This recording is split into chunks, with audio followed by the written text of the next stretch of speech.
Dans ce podcast, on va s'évader. On va parler de photos de voyage et de photos de paysages. On va voir ensemble 9 villes d'Europe qui peuvent vous offrir de jolies opportunités photographiques sans que vous ne soyez pour autant obligé de traverser le monde. Puisque bon, c'est juste en Europe, c'est pas très loin. Allez, en avant, Guingamp. Avant de commencer, je vous rappelle que sur mon site photomaniac.fr, vous pouvez accéder à un article un petit peu du même genre, où j'ai listé plusieurs dizaines de lieux à photographier, mais dans le monde, donc pas juste en Europe. Ça peut vous intéresser quand même. Et aussi sur mon site photomaniac.fr, vous pouvez accéder à une formation gratuite sur les bases de la photographie. Donc si ce sujet vous intéresse, n'hésitez pas à y aller et à vous y inscrire. Vilnius en Lituanie. La capitale de la Lituanie possède une pléthore de bâtiments photogéniques. Et d'ailleurs, ils inspireront même ceux qui ne s'intéressent pas spécialement à l'architecture. Vous pouvez passer des heures à admirer les châteaux, les tours de la ville et à en apprendre davantage sur son histoire juive et son passé soviétique. Et ça sera également l'occasion pour vous, si vous êtes un petit peu gourmand, si vous aimez la gastronomie, de goûter les kibinai. Ce sont des pâtisseries traditionnelles de Lituanie. Ce qui est bien, c'est que la Lituanie c'est considéré comme l'un des pays les moins chers d'Europe, et cela en fait la meilleure destination pour ceux qui voyagent avec un budget assez serré. Même dans sa capitale, vous pourrez séjourner dans un hôtel décent pour 2-3 jours pour environ une centaine d'euros. Dubrovnik en Croatie. Dubrovnik est considéré comme l'un des sites balnéaires les plus intéressants d'Europe. Située juste à côté de la mer Adriatique, cette ville a tout ce dont un photographe qui est amateur d'ambiance estivale a besoin. Il y a l'histoire, une variété de sites et de maisons pittoresques. Et n'oublions pas que c'est ici que de nombreuses scènes spectaculaires de la série Game of Thrones ont été tournées, donc ça doit vouloir dire qu'il y a quand même quelques spots intéressants à photographier. Riga en Lettonie.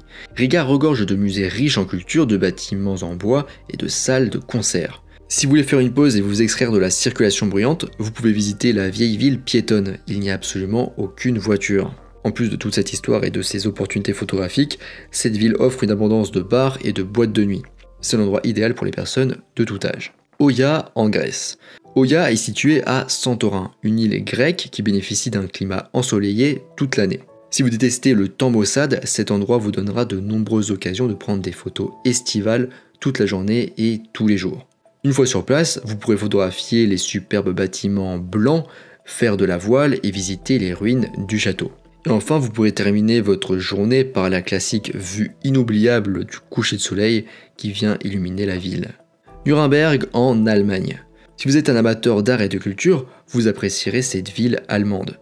Connue entre autres pour ses jouets faits main, Nuremberg atteint son apogée visuel pendant les fêtes de Noël. Mais vous pouvez acheter ces célèbres jouets tout au long d'année à Handwerkerhof. Je vais les placer, c'est un peu long, c'est Handwerkerhof. C'est une zone commerciale aux allures médiévales. Tous les détails et paysages magnifiques qu'offre cette ville en font l'endroit idéal aussi bien pour les photographes macro que pour les photographes de paysages et photographes du coup de paysages urbains. Cracovie en Pologne. Cracovie regorge de bars, de rues débordantes de culture juive et de lieux pittoresques pour les amoureux de la ville et de la nature. Si vous souhaitez prendre des photos de paysages, des portraits, des photos sous-marines et des photos macro à couper le souffle, alors dans ce cas, rendez-vous à Zakrzówek. Donc ça s'écrit Z-A-K-R-Z-O-W-E-K. C'est un lac magnifique où vous pourrez prendre le soleil, passer du temps avec vos compagnons de voyage et prendre même des cours de plongée sous-marine. Innsbruck en Autriche. Innsbruck est l'endroit à visiter si vous aimez les sports d'hiver et du coup aussi prendre en photo les sports d'hiver.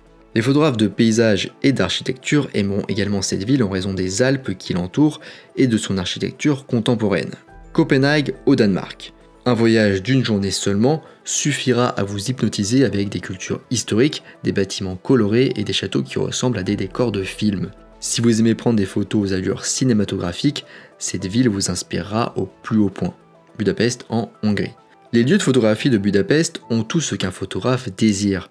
Une architecture étonnante, une nourriture délicieuse, des paysages pittoresques, une rivière paisible et des transports faciles à utiliser. Si vous êtes un amateur d'art et d'histoire, vous pouvez visiter le château de Buda, B-U-D-A, ou photographier le bâtiment du Parlement hongrois. Vous pouvez également vous réchauffer dans les nombreux bains thermaux disponibles dans la ville, ou encore prendre le funiculaire de Castle Hill pour éviter la marche forcée, ou encore photographier les statues emblématiques de la place des héros. Voilà, on arrive à la fin de ce podcast sur 9 villes d'Europe à aller visiter et photographier, j'espère que ça vous a plu. Je vous rappelle que sur mon site photomaniac.fr, vous pouvez accéder à un article sur le même sujet, très complet. Donc il parle de dizaines de lieux à photographier dans le monde. N'hésitez pas à aller voir tout ça si ça vous intéresse.